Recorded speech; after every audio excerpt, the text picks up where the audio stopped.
tout à l'heure, je vais essayer d'être calme parce que deux fois cette semaine on se fait rejoindre. Comptablement ça fait 2 points. Ça fait 2 points dans la semaine, c'est clairement pas assez. Faut se dire ce qui est. Si on veut jouer le haut du tableau jusqu'au bout, que eux n'aient jamais perdu à domicile ou pas, franchement moi je m'en fous. Hein. C'est notre vie à nous et c'est un point, donc que ça soit Grenoble, que ça soit n'importe qui, et quand tu mènes 2-0, c'est clairement une contre-performance. Hein. Surtout que bon, il y a ce pénalty, forcément le coach a beaucoup insisté dessus. C'est un fait négatif pour vous finalement qu'il ne met pas, et on se dit quand même c'est incroyable derrière comment un match bascule assez rapidement. Ouais, tu résumes, je pense que tu as très bien résumé, c'est le tournant du match, 3-0, je pense que, comme on dit, la messe est dite. Eux ils étaient vraiment au fond de la gamelle. Je ne sais même pas s'il y a un quart d'heure de jeu en deuxième mi-temps quand on a le péno, et donc souvent de fois le troisième but dans un match c'est décisif. Là malheureusement c'est un fait de jeu qui va en notre défaveur. Après voilà, il n'y a que celui qui tire pas qui rate pas.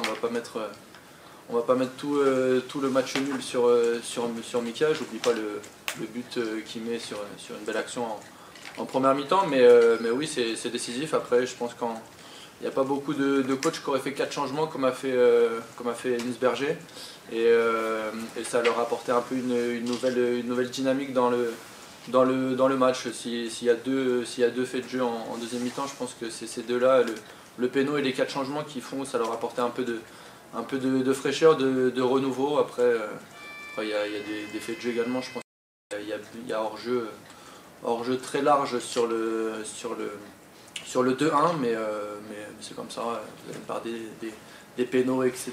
sur Dono en première mi-temps, mais ouais, un petit goût amer. D'un côté, il y a ce pénalty manqué qui relance, et du vôtre, qu'est-ce que vous vous êtes dit au moment justement où vous meniez encore 2-0? Est-ce que c'était un peu panique à bord, ou est-ce qu'au contraire vous vous sentiez très calme, trop calme peut-être? Comment vous jugez ça? On est une équipe, on ne sait pas gérer un score, faut pas se le cacher. Quand on crée du jeu comme ça et que quand tu mènes 2-0, tu essaies de garder un score. On l'a vu mardi, on ne sait pas faire. Donc faut continuer à jouer notre jeu. Il n'y a pas que le péno, on a d'autres occasions aussi en deuxième mi-temps, mais voilà, c'est la vérité d'aujourd'hui. Il y a eu des matchs où à chaque fois qu'on tirait, on marquait. En première mi-temps, voilà, je pense qu'ils avaient beaucoup mieux débuté le match que nous, mais on a un tir, un but. Voilà, c'est comme ça. À la fin, on voit forcément cette déception. On a l'impression que c'est un match nul vécu comme une défaite, alors qu'en soi, venir prendre un point ici, c'est pas dérangeant quand même dans le parcours de l'équipe. Non, c'est pas dérangeant, mais j'aurais préféré perdre aujourd'hui et gagner mardi. Sur le point simplement comptable, ça nous aurait fait 3 points dans la semaine. Là, ça fait que 2, donc ouais, ça fait. Je vais me faire gronder, mais ça fait chier. Ouais. C'est 5e à la fin de la phase aller, au final c'est 5e. Il y a quand même de belles choses, même s'il ne va pas falloir s'endormir. Oui, non, c'est encourageant. Après, là, aujourd'hui, je vais voir que le verre à moitié vide. Donc oui, c'est encourageant, mais sur les 2 matchs depuis les vacances, c'est malgré tout un petit coup d'arrêt. Alors tout le monde me parle de la série de je sais pas combien, 11 ou 12 matchs sans défaite. J'aurais préféré perdre 2 fois et puis en gagner 2 autres. Donc on aurait eu comptablement plus de points, mais après c'est comme ça. On reçoit Châteauroux la semaine prochaine, et ils sont au plus mal. Ce sera à nous de continuer à leur mettre la tête sous l'eau, chacun sa vie. Nous on doit reprendre notre route et regagner à nouveau en 2021.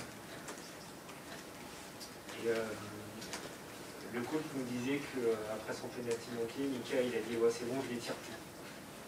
Ouais, après vous connaissez peut-être pas Mika, mais c'est un enfant dans un corps d'adulte.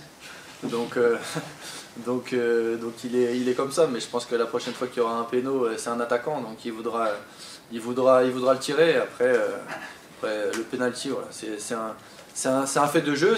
On peut aussi gagner un match 2-0, hein, mais en ce moment on n'est pas capable, voilà, on n'est pas capable de tenir un score. Donc c'est une de nos marges de progression. Il y en a d'autres, mais sur ce fait-là, cette semaine, ça nous a coûté 4 points. Pourquoi vous ne savez pas tenir un score, entre guillemets? Parce que par le passé, on pouvait comprendre mentalement le manque de confiance. C'est vrai qu'aujourd'hui, il y a quand même beaucoup de voyants qui sont ouverts de ce côté-là, mais malgré tout, il y a encore ce secteur.